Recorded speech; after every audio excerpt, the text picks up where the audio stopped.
Hello guys, pag-usapan lang natin ng breaking news na kumakalat nga naman guys sa social media. May lihim na feelings na nga si Alden kay Catherine.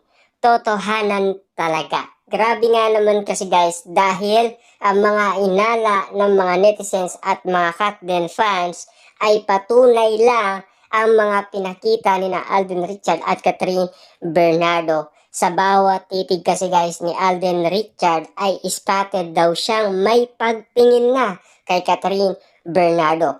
Kasi ang sinasabi nga naman kasi guys ng kababaihan ay malaking sign na daw yan ng pag-ibig ni Alden Richard kay Catherine Bernardo.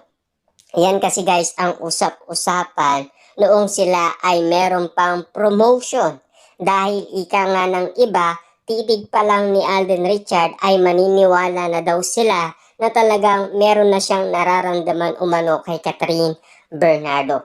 Kaya walang kaduda-duda na talagang mahal ni Alden Richard si Catherine Bernardo. Ayon sa lahat ng mga kababahihan na meron ding nararamdaman umano sa bawat titig ni Alden Richard na parang nagniningning daw ayon sa mga kababahihan at mga Catden fans na nababaliw umano sa bawat titig ni Alden Richard. Napaka-romantiko nga naman kasi guys ang bawat titig niya dahil kitang-kita naman natin guys kapag daw kinikilig umano si Alden Richard ay lumalalim ang kanyang dimples. Diba? Grabe.